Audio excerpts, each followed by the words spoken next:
I really don't know what to call the things I've experienced, fairies or nature spirits. But the closest description would be fairies, I think. Just to let you know, I'm 26, and these experiences started happening to me about 2-ish years ago. It started when I first went to Ireland in 2016. This was the first time I had ever been there, and it was a dream trip for me and my mom. We talked about it for many years. It was our first night, and we stayed at a B&B in Kilo in County Wicklow. It was on a sheep farm, and our hostess was very nice, so was her family. There was nothing weird about this place, no weird feeling or like a feeling of being watched. We were very tired and went to bed around 6-ish because of traveling on like a 10-hour plane ride, driving to the B&B, etc. And that night, I had a dream that I was in the B&B sheep field. There was a very old oak tree there. The sun was out and very bright. I saw, I guess what you could call a procession of people, horses, and animals. Everyone was very beautiful and bright and were walking in my direction. Out front was a beautiful woman with long blonde hair, dressed in a long flowing white gown. Her hair looked almost gold, with flowers and leaves braided into it. Beside her were other smaller people. Some looked very small and some were flying around. They were following her, and beside her was a big black horse that looked like a Frisian. While this was all happening, I was very confused. I was aware that I was dreaming and was thinking, I really don't dream much, and I certainly don't have dreams this vivid, which is true. One thing I should mention is that I love horses and grew up around them. I have been riding since I was around 5, so of course when I saw the black horse I got very excited and thought, I'm having a great dream. The blonde woman and the horse finally reached me. She didn't say anything to me, she just gestured at the horse. I got a feeling like the horse was a male. At this point he was very close, so close his eye was at the level of my eyes. They were deep brown color and had an intelligence to them. I would say they almost looked human. When looking into his eyes, it was like he was talking to me, almost saying, Am I not beautiful? Don't you want to come with me? Then I had this very weird feeling like what I was seeing was an illusion, that everything was not real and was a lie. So I talked back to him. Why do you hide your true self? I asked. I want to see what you really look like. And at that moment, the beautiful black horse disappeared. And the best way to describe what I saw then was a zombie horse. You could see parts of bone and flesh hanging down from his body. Bald patches, one of his eyes was missing, and you could see a part of his teeth from where there wasn't any flesh there. You would think at this point I would have been disgusted, but I wasn't. I honestly hugged his head and told him I thought he was beautiful the way he was and to not hide who he truly was. I also told him that I couldn't come with them because I had things I wanted to do and people that I loved that would miss me. And I got this feeling he was happy with the answer, and then I woke up. It was very early in the morning, and at that moment I heard a horse neighing outside. Sounded like it was coming from directly outside my window. I didn't really think too much about it because we were staying at a farm. I thought, what a weird dream, and just went back to sleep.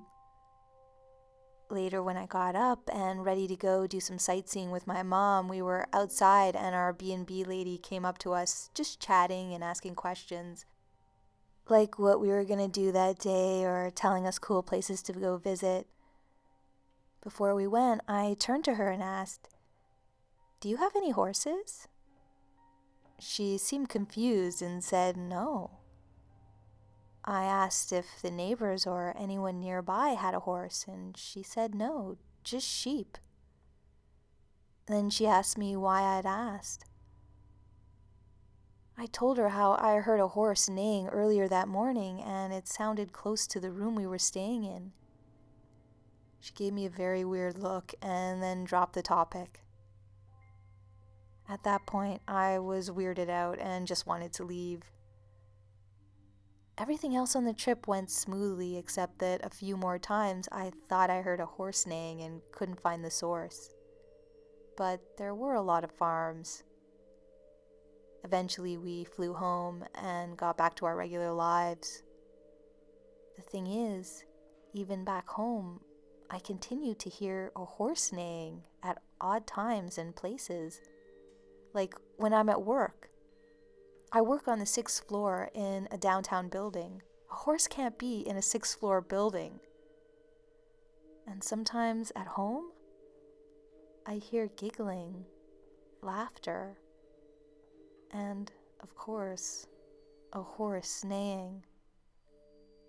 Also, strange things started to happen to me, like I often feel like I'm being watched, and my things will go missing and then show up later in places I know I didn't put them. Sometimes I have even heard my name being called in a whisper. I can't find any explanation for these events other than I think I got the attention of something back in Ireland, and it followed me to America. I don't think I'm in any major trouble or that they mean me any real harm, but I've been putting up with this for a long time now, and I want my life to be normal again. But I don't know how to make it all go away, or if there is a solution. In a short span of time, I went from not believing in things like this to a full-fledged believer. And I know I'm not alone.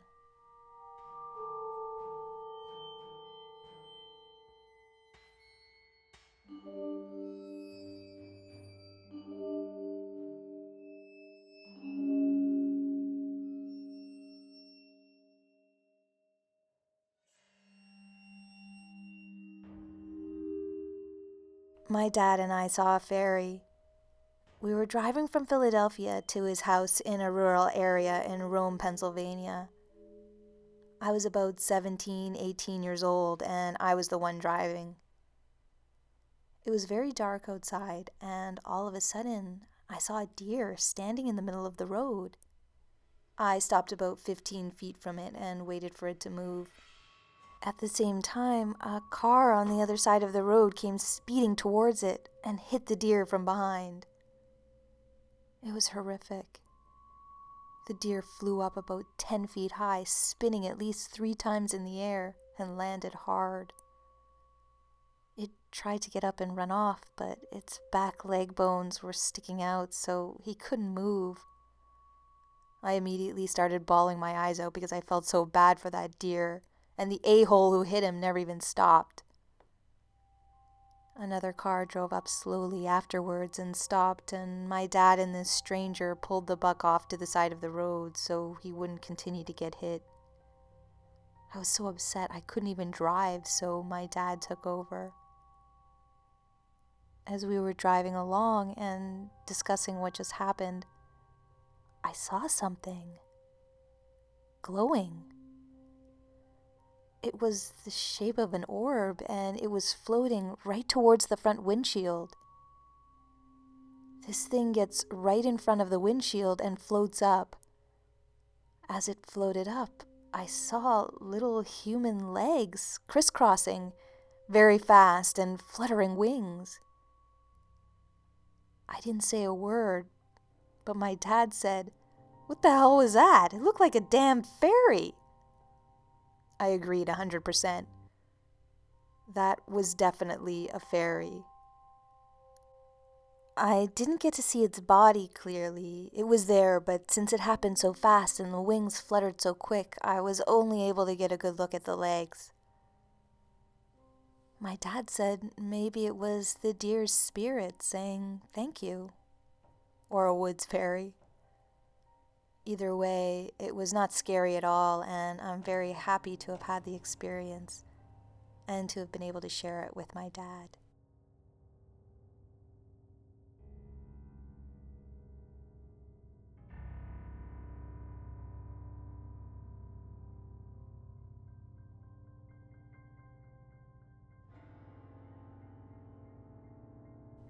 When I was 5, my mother remarried and moved down to North Georgia, where we moved into a 90-year-old farmhouse that my stepfather's grandparents had built. There was only one bedroom on the bottom floor, and it was my parents' master bedroom. My room was upstairs at the opposite end of the house.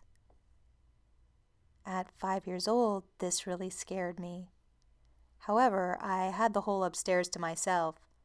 My room and a Jack and Jill style bathroom that connected to a storage room full of antiques, and my personal favorite, tiny vintage toys.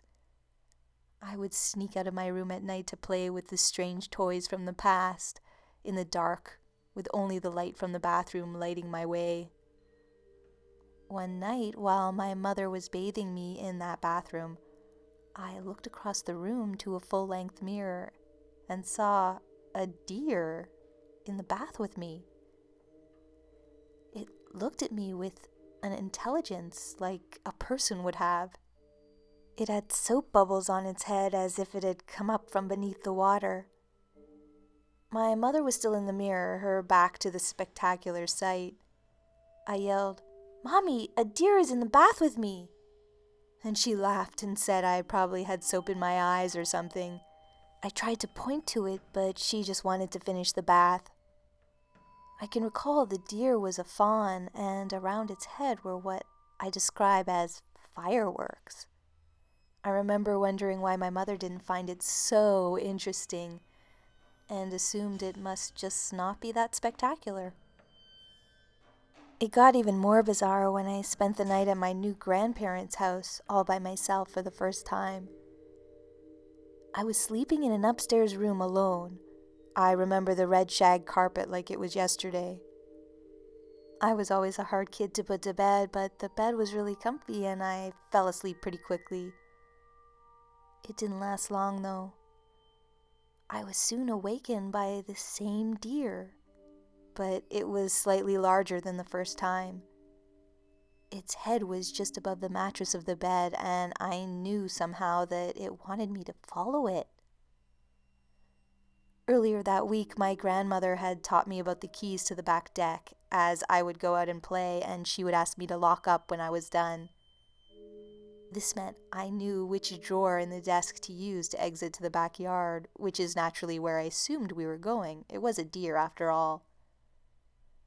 We went down to the deck stairs, and the deer led me to the left side of the yard where a small wood separated the house from the neighbors. In this thin patch of woods, there was an abundance of kudzu. In fact, it was practically overrun with the stuff.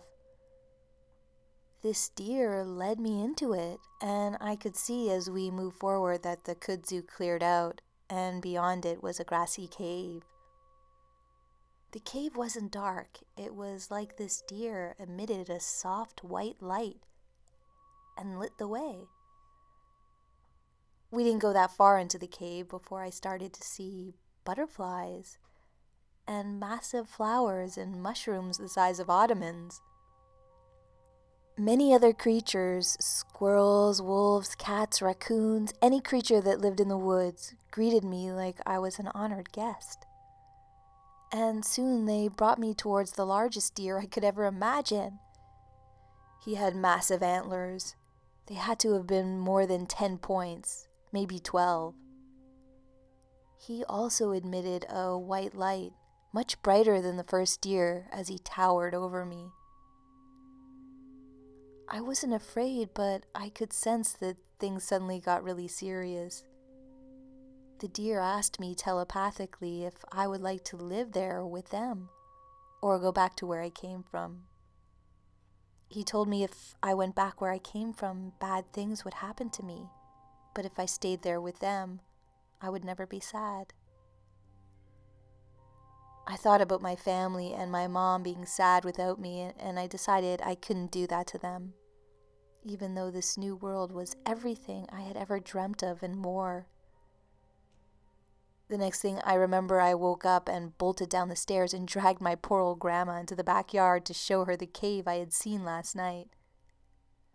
When she finally unlocked the door and we got to the thick patch of kudzu, the hole was gone.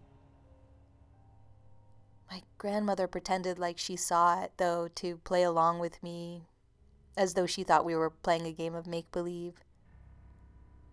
But I told her adamantly that the cave wasn't there now, but it had been there last night, that I wasn't playing pretend. It was useless, though. I was just an imaginative child, and she was a rational, educated adult. I hadn't thought about those experiences in a long time until recently. I had this dream that mildly resembled the ballroom scene from the movie Labyrinth, though no one was wearing masks. I was in this large ballroom with tall marble ceilings, feathers, flowers, and streamers that seemed to clutter the massive room. The occupants were the most impressive humanoid creatures you could possibly imagine, of different shapes and sizes, all dressed in the most elaborate attire. Everything from tall people with pointed ears to small people that reached my knees to even smaller people that stood as tall as a teapot. There were cat and dog-headed people, and most strikingly a cow-headed woman in the gaudiest gown I have ever witnessed. There were so many more varieties, but I didn't know where to focus my eyes. That was until I saw him. A strange man in the center of it all. He was incredibly handsome, tall, sleek, inhumanly perfect. The cow-headed woman gestured for me to go to him, and before I knew it, I was right in front of him.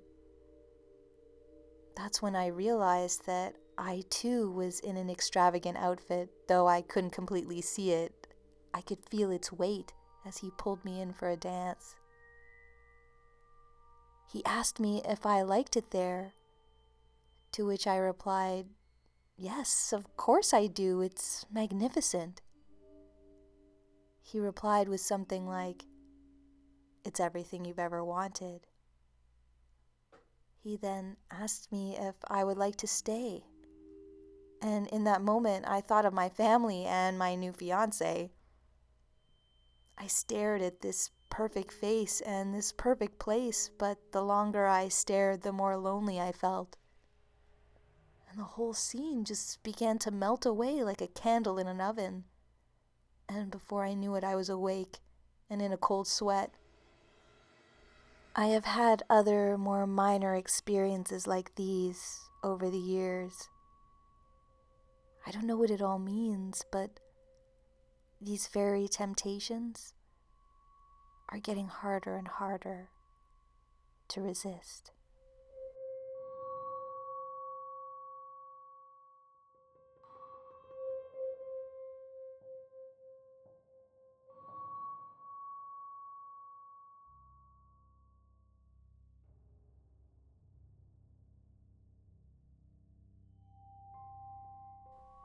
I've been watching your videos lately, and it made me remember an experience I had as a child. I think around 10 at the time. I lived in a 3-story house, and my room was on the top floor. I was an only child back then and would always sleep with my windows open. At this time, there was a stray cat who would come and visit me in my room about once a week. It was pure black with white paws and very bright green eyes. I would feed it every time it came and let it hang out in my room. Well, it never occurred to me that anything weird was happening at first, but then one night I woke up to go to the bathroom to see that cat sitting on the windowsill outside the hallway, watching me. I was weirded out. At first I thought my eyes were playing tricks on me, that I had only seen a cat-shaped shadow. But I was feeling nervous, so when I came back, I turned on the light. And there was the cat, sitting on the bed. And for the first time, I started to wonder how the heck this cat got up there. I was on the 3rd floor, and there weren't any trees or anything the cat could have climbed up on. There was no access to any of the windows on that floor from any source. It simply was not possible for a cat to get from the ground to the window without being able to fly or teleport. It was a mystery, but the cat seemed friendly, so I put my questions out of my mind.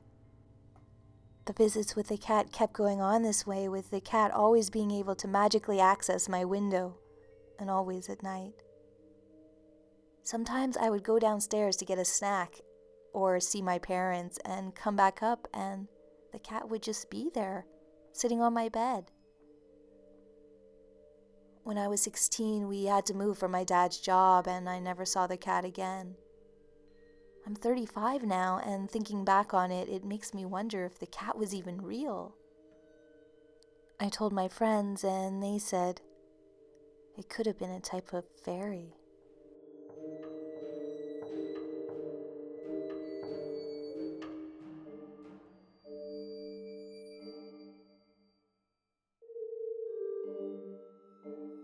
Thanks for watching, and special thanks to the subscribers who submitted their stories for this one.